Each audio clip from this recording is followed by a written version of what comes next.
to come back late that Saturday night. And as I was driving north in a 1985 Pontiac Bonneville, there was a car that was coming from my left, headed to my right, and it was a 1970-something powder blue Ford Pinto. And I can still see it very clearly in my mind's eye. He ran the stop sign in the intersection that I had the right-of-way to drive through at 45 miles an hour.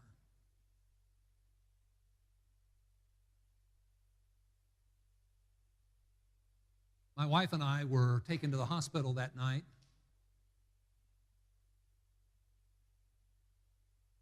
Mr. Burford's wife, Eileen, a little while later, died in the hospital as the result of that accident.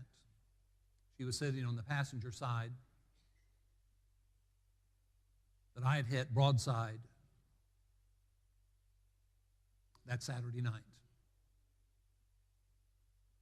The hardest time in my life as a parent up to that point was sitting my children down that Sunday morning and explaining to them that Mrs. Burford had died. I hated what had happened, and I hated myself for what had happened. I remember calling the elders and telling them that I was pretty much a basket case and was not going to be able to preach that morning. But I did ask them, I said, please let me come over before the assembly is dismissed. Let me get up in front of everybody and apologize to them for what I knew was going to happen in the next few days. You see, that man, Mr. Burford, and his wife, Eileen. Mr. Burford was a very well-known Mennonite preacher. I lived in an area where there were a lot of Mennonite and Amish people. He was a very, very well-known old order Amish Mennonite preacher. And I knew that when the news media got a hold of the idea of one preacher hitting another preacher, especially at that particular intersection, I knew that we were going to be dealing with some high-level publicity. So I explained to the church that Sunday morning what had happened the previous night. I apologized to them for what I knew was going to be happening in the next few days, where the church was going to be drug into this. I told them to please bear with me, that I was going to walk out of the auditorium before they were dismissed, that I was in no condition to be talking to anybody. I remember going to his wife's funeral, and it was a packed house. They had been attending in that church building that Saturday night a wedding. And now his wife lay in a casket in that same church building. He spotted me in the assembly that afternoon, and he asked me to stand up. And he thanked me for helping get his wife to heaven. I was overwhelmed.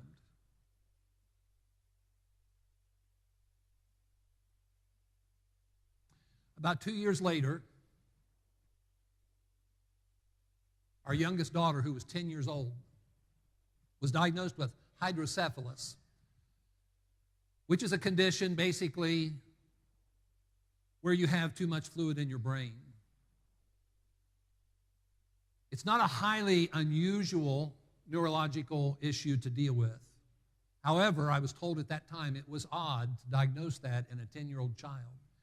Typically, that condition is diagnosed in an infant in the hospital in that first exam, or it's found in older people, oftentimes at a nursing home. In my daughter's brain, in what's called the cerebral aqueduct, there was some sort of restriction or constriction where the cranial fluid wasn't flowing as it should be normally. And what had happened was, because of that restriction, her brain was being pushed up against her skull. She was pretty much asymptomatic, as typical hydrocephalus people are. She didn't have the severe headache. She didn't have the vomiting. She was just a little uncoordinated. But I thought she was just born that way, and so did everybody else.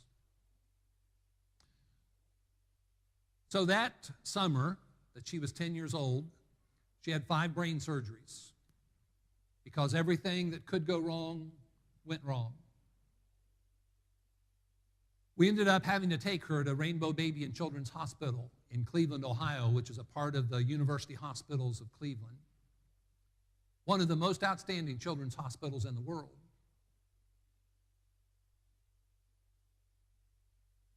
What ended up happening was her head was shaved, and then the hole was drilled in her head. She lay there in bed with her head tipped down a little bit, and it was all about draining that excess fluid out of her skull. But when that happened, her brain had been pressing against the skull and with the vessels in between, that when the pressure was released, then she started bleeding in her brain. And she developed what was called bilateral subdural hematomas, and she was bleeding in both sides of her brain. She ended up having surgery after surgery because there were all kinds of complications. She was in the hospital for 33 days. My wife never left her side. I remember, I think it was between the second and third surgery, leaving that 10-year-old child in the pre-op room and walking with her. And I remember through the hall her saying, "I never want to walk through this hallway again." And within 36 to 48 hours, we were walking through that hallway again. There was all kinds of bleeding, all kinds of brain swelling, all kinds of trauma. She ended up in PICU, the Pediatric Intensive Care Unit, for a number of days. She was in a comatose-like state. One day my wife bit into a raw carrot, and you know that sound, that crunching sound when you do that? She was eating this raw carrot in the room where our daughter was. And the first words out of our daughter's mouth that morning were, "What is that sound?" And praise the Lord, she'd come back. She was being cared for by the only pediatric neurosurgeon between Pittsburgh, Pennsylvania, and Detroit, Michigan. That's a densely populated area, but there was only one pediatric neurosurgeon, Dr. Mapstone. And he, by the grace of God, with the help of many other people at that hospital, saved her life. But when she came back to us, she couldn't do anything for herself. She couldn't walk. She couldn't feed herself. And so for months and months and months, she had both physical and occupational therapy. If you saw her now, you would never know that she had gone through that trauma. But during that time, we were overwhelmed with what was going on. And we were scared to death about what might happen. And then when my wife was diagnosed in her early 50s with Parkinson's disease, I had concluded that probably she was trending toward clinical depression, and she'd had some sort of smallish kind of stroke. But after about 15 minutes with a neurologist, she was diagnosed with Parkinson's disease. The only thing that I knew about Parkinson's disease is probably what most of you know about it, and that's tremors, but my wife had no tremors. There are about 10 or 12 symptoms potentially of a Parkinson's patient, and she had the vast majority of those dozen or so symptoms, but tremors was not one that she had. For 8.5 years, we lived with that experience as she trended downward. You know, the best blessing that a Parkinson's patient can have is what's called a plateau, where you just stay on that plateau for a while. There's no going back to normal. But with her, it was like a steady, very slow decline. She lost the ability to get up out of a chair. She lost the ability to walk. She lost the ability to talk. And eventually became totally dependent. Totally dependent. On July 11th of 2013, she was sitting in her chair and she started crying, and I was desperately trying to figure out what in the world was wrong with her, what she was trying to tell me, what she wanted. You know how hard it is to try to understand what somebody is trying to communicate when they can't talk, and you're trying to read their eyes. It was so frustrating. Eventually, I found out that she was starving to death. Literally. We talk about that. That's hyperbole. She was literally starving to death. I said, "Do you want me to make you something to try to eat again?" She said, "Yes." I rushed to the kitchen. I made some mashed potatoes as quickly as I could. I tried to feed them to her, but she couldn't get her teeth opened enough. We tried and tried that evening, but it didn't work. She started crying more. I started crying. We were both dying inside, but she was literally, physically dying, starving to death. I said, "Honey, do you want a feeding tube now?" She'd been asked about this previously, but always said no. But that night of July 11th of 2013, she said yes. I got the phone. I called 911. She was picked up. She was taken to the hospital. She got the feeding tube put in, and on July the 14th, we came back home. And for the last 5 months, she was in that hospital bed, totally dependent. I remember changing her that last night, Christmas Eve of 2013. She was limper than usual. But I didn't think too much about it. I just figured that she was probably exhausted. Little did I know that the next morning, she was going to breathe her last breath. During those last few months, there were times that I just had to leave her presence. And I went to the upstairs bathroom, and I prayed a 3-word prayer. Lord, help me. I was at the end of my rope. I thought I was going to snap.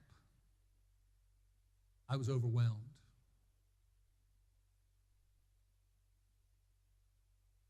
And then on Christmas morning of 2013 at 9:40 in the morning, with our firstborn child holding one hand and me holding the other, we watched her breathe her last breath.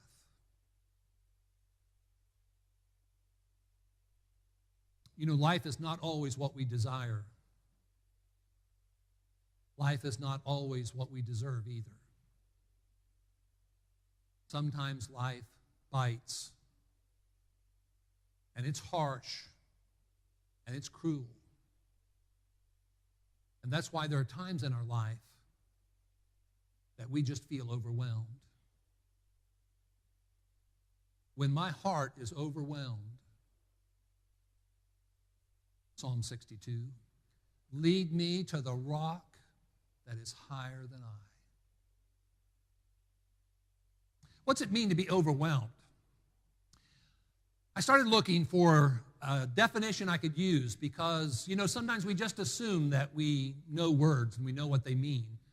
So I started looking for definitions of overwhelmed, but I couldn't find any that I thought really communicated what I was trying to communicate with that word. And then finally I found a couple of symptoms, a couple of synonyms. One of those synonyms is submerge. You probably don't do this. I'm kind of odd. I wash dishes by hand. I don't use the dishwasher. I love the immediate gratification that I get when I start with dirty dishes and I end up with clean ones, and it makes me feel so good. There are some forms of immediate gratification that are good. But there are some things that you're not supposed to submerge in that soapy water. Submerge, plunge. That's what it's like when we're overwhelmed. It's like we're submerged into the negativity of our life circumstances. And sometimes when we're submerged, we feel like we're drowning. Submerge is a good synonym. There's another word, another synonym that's good too, and I think accurate, and that's the one that some dictionaries use, crushed. Crushed. Sometimes life just feels like it's crushing us. When I lived in southeast Ohio, I did a lot of chainsaw work in helping to prep my sister-in-law and brother-in-law for the winter to come with their wood burner. And he had a hydraulic wood splitter. And one day when I was out on their little farm all by myself, and I was splitting some of the wood that we'd already cut, I decided to set this one log up vertical. And then I applied the pressure, and then that vertically sitting log split just a little bit, but didn't split all the way. I wasn't watching where my thumb was. And I released the pressure, and that log closed on my thumb. I thought I was going to lose it then. There's nobody around. I'm not thinking. But then it finally dawns on me, I need to put the pressure back on and then open up that log. But my thumb was being crushed in that log. Sometimes that's the way life is. Sometimes things happen. Sometimes it's our fault, but sometimes it's not our fault. Sometimes we can just be the wrong person at the wrong place at the wrong time. But sometimes life can just crush us. And when we feel submerged or crushed, that's overwhelmed. That's what I'm talking about. What should we do? What ought we to do when we are overwhelmed? I think David gives some great advice about that in the 31st Psalm. Let me ask you to turn to that passage for just a little bit, Psalm 31. David is obviously submerged in his negative circumstances. He is obviously being crushed by his experiences. And I know that because of the words he uses in this text. In Psalm 31, verse 7, he talks about his trouble, and he references his adversities. And then in verse 9, look at what he says. Have mercy on me, O Lord, for I am in trouble. My eyes waste away with grief. Yes, my soul and my body. For my life is spent with grief, and my years with sighing. My strength fails because of my iniquity, and my bones waste away. I'm a reproach among all my enemies, but especially among my neighbors, and am repulsive to my acquaintances. Those who see me flee from me. I am forgotten like a dead man. out of mind. I'm like a broken vessel.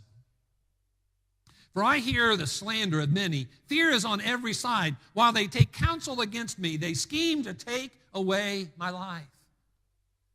See, David is obviously struggling with a terribly difficult time in his life. We know from what we have record of in regard to David's life that he had some really difficult experiences in his life. I mean, yes, that stupid, selfish choice to plunge into sin with Bathsheba, obviously, all the consequences from that, it was his fault. But then there were other times. Like when he was hunted down like an animal by King Saul. And being chased down like some sort of horrible animal to be preyed upon. Or maybe, Absalom. The rebellion, the betrayal, the agony there with his son. I don't know exactly when this was in Psalm 31 in David's life when he wrote this, but this one thing I know, he was feeling overwhelmed by what he was experiencing in his life. How in the world did this man after God's own heart, how in the world did he ever survive? And let me suggest to you that if you're in a difficult time in your life right now, let me suggest to you that you not think about coping. I think there are times that we set the standard, we shoot for way too high in our life. Sometimes life's not about coping. Sometimes life's just is surviving. It's about surviving one day at a time. And when things are really bad, it's about surviving 1 hour at a time. We've got to keep surviving before we could ever think about coping with the things that are overwhelming us in our life. If we keep surviving, and then we learn to cope, eventually we can grow through these horrible experiences that overwhelm us.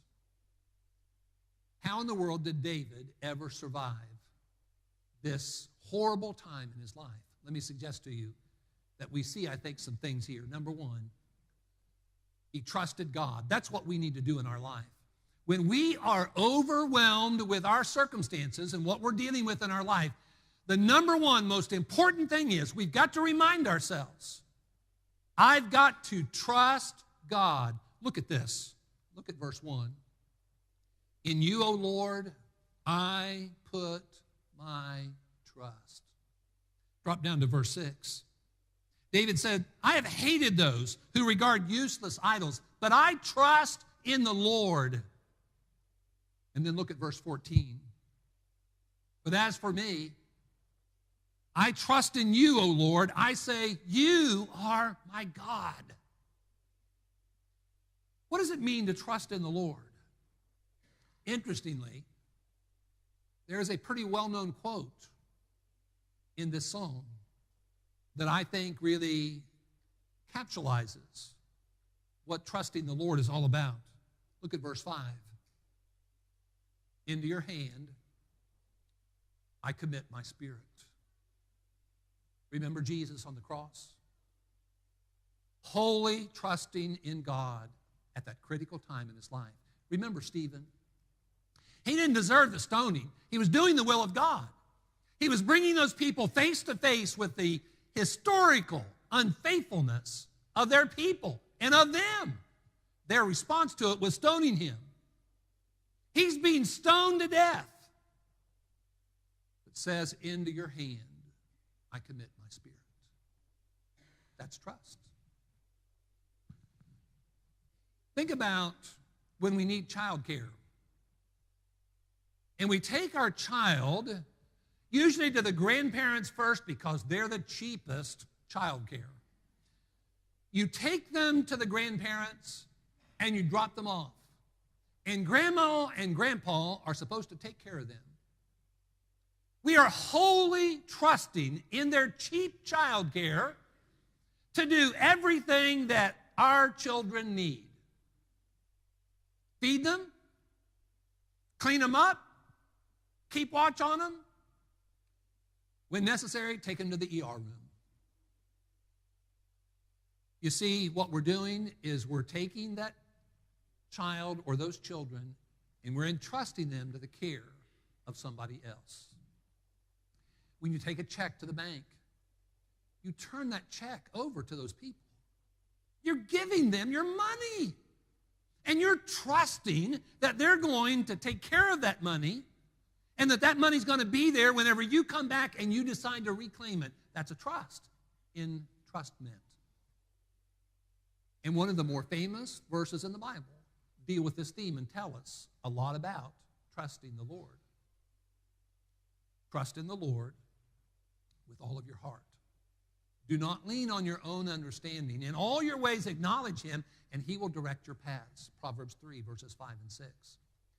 That verse tells us, that passage tells us what we ought to do. Trust the Lord. It tells us who we ought to trust. Trust in the Lord. It tells us how we ought to do it. Trust in the Lord with all of your heart. That verse tells us what that means. Do not lean on your own understanding. In all your ways, acknowledge him, and he will direct your paths. See, that's trust. When we cry out to the Lord, Lord, lead me.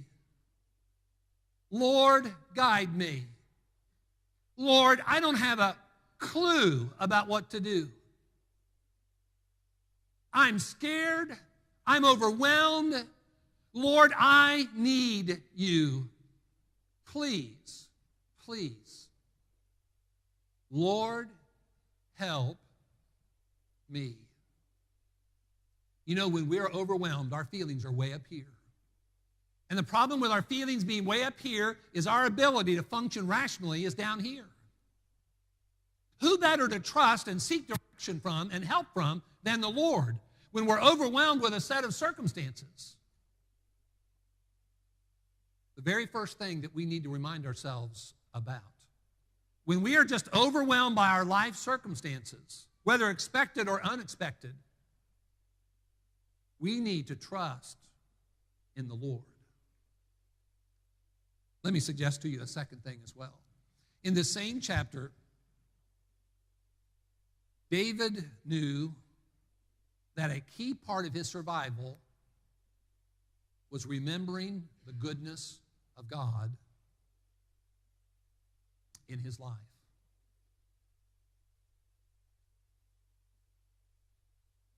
Sometimes we forget about the good when we're overwhelmed by the bad. Look at verse 19. Oh, how great is your goodness, which you have laid up for those who fear you, which you have prepared for those who trust in you in the presence of the sons of men. You shall hide them in the secret place of your presence from the plots of man.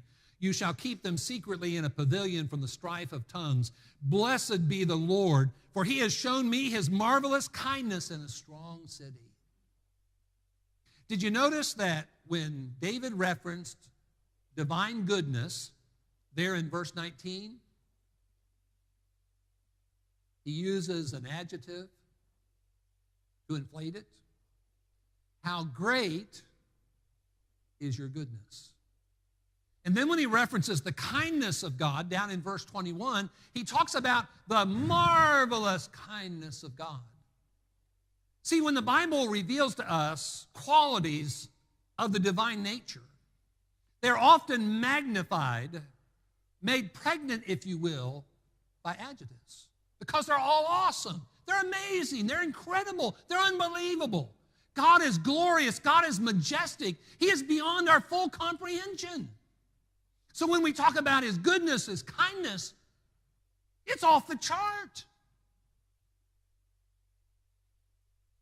Sometimes we forget about our blessings when we're carrying our burdens because we're so focused on our burdens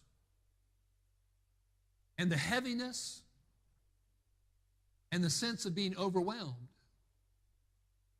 We forget about our blessings.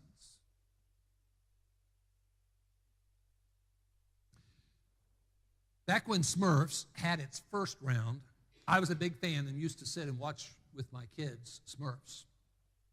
Still can't figure out what color they are. I'm partially colorblind. I have to always ask people, is this blue or is this purple? But anyway, Smurfs. Smurfs had an enemy, Gargamel and Azrael. They were wretched. I mean, they were always after the Smurfs. In this one episode, Gargamel and Azrael got all the Smurfs together, created this ring of fire around them, and made this fire come up around the Smurfs. I mean, for the Smurfs, it was a hopeless predicament to be in. But somebody, it probably was Papa Smurf, said, let's all sing. Now, I'm not going to sing, but I'll quote you the words, the lyrics of the song they sang. Goodness makes the badness go away. Goodness makes you happy every day.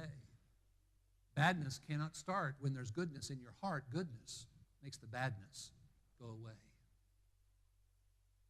And then the fire began to descend as they constantly, with refrain, sang those words. You know, one thing that can help to lighten the burden, not eliminate it, but lighten it, in a way, kind of making the badness go away, is focusing on the goodness of God. And that's what David did. The Lord was good to him. He was dealing with a terribly difficult time in his life. He was super stressed out. He was overwhelmed.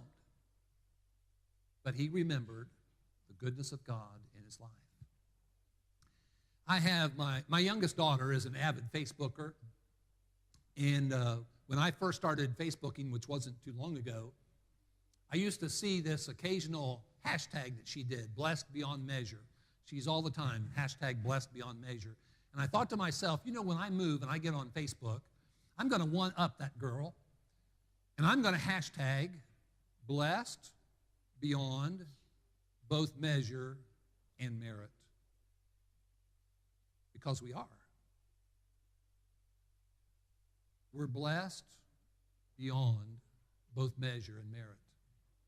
I don't care how difficult your life is. I don't care how heavy the burdens are that you're bearing. I don't care how many burdens that you're bearing in your life. This one thing I know.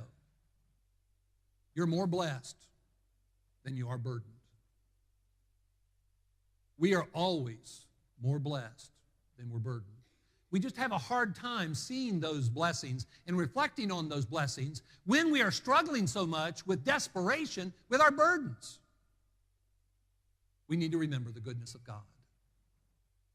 Finally, let's look at the last verse here.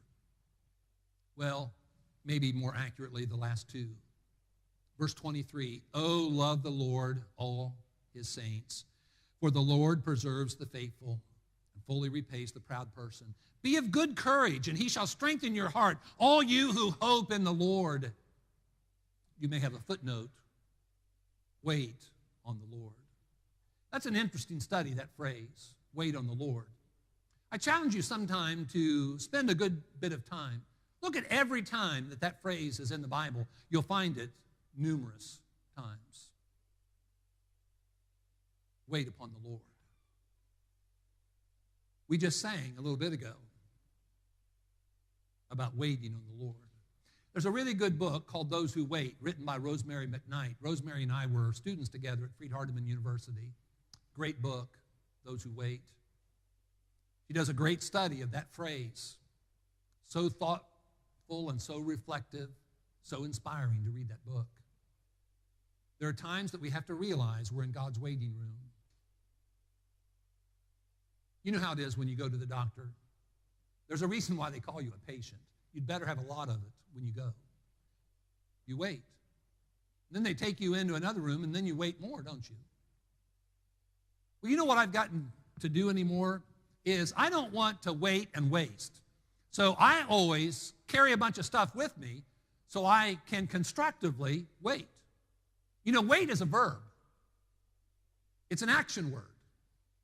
And there are times in our life when we're in God's waiting room and we need to learn to constructively wait in our life.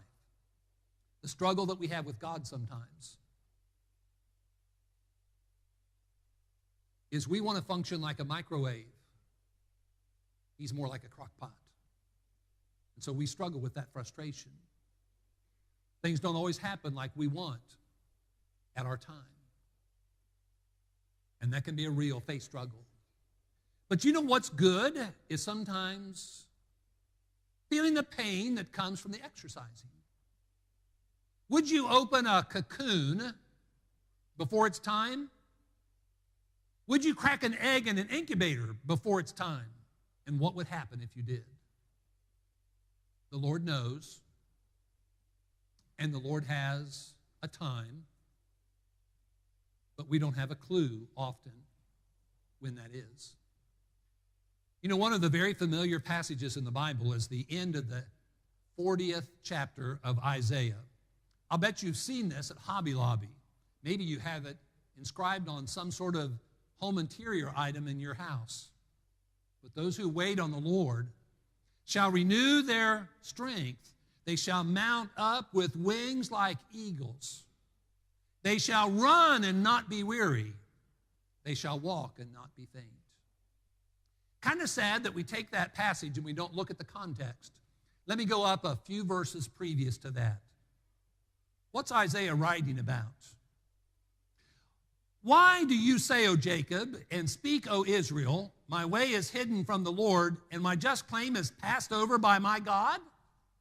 Have you not known, have you not heard the everlasting God, the Lord, the creator of the ends of the earth, neither faints nor is weary, his understanding is unsearchable. He gives power to the weak, and to those who have no might he increases strength. Even youths shall faint and be weary, and young men shall utterly fall. But those who wait on the Lord shall renew their strength. They shall mount up with wings like eagles. They shall run and not be weary. They shall walk and not be faint.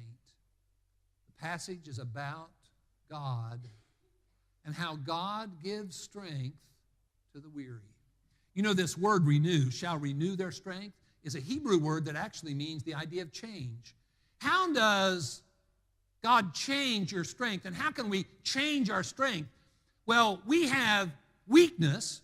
That's the best we have. That's the best strength we have. It's weakness compared to the strength that God can provide. We change our strength from depending on our strength to depending on his strength. And then we mount up with wings like eagles. And we run and do not become weary. It's a description of those who wait on the Lord. Sometimes in our life, when we're overwhelmed with these ugly times, these horribly difficult times in our life, we have to learn the value of being in God's waiting room. And we need to learn to constructively wait on him. I challenge us all, I know it's easier said than done, to trust in the Lord. Always remember his goodness and wait on him when we're struggling with really difficult times in our life. If you're struggling with the issue of sin, there's no reason to do that. We conclude by simply reminding you, Jesus said, "Come unto me, all you who labor and are heavy laden." That's being overwhelmed. Jesus said, "I'll give you rest." Jesus died on the cross to give us rest from trying to carry the burden of sin in our life. There's no reason we should do that. He's come to provide the blessing of relief. You know, being yoked can be a real blessing if you're yoked to the right person. There's no better person to be yoked to than Jesus. He said, "Take my yoke upon you. Learn of me." This morning, if you haven't put on Jesus in baptism yet and begun that walk with the Lord, that faith journey, we encourage you to make that decision this morning while we stand and while we sing.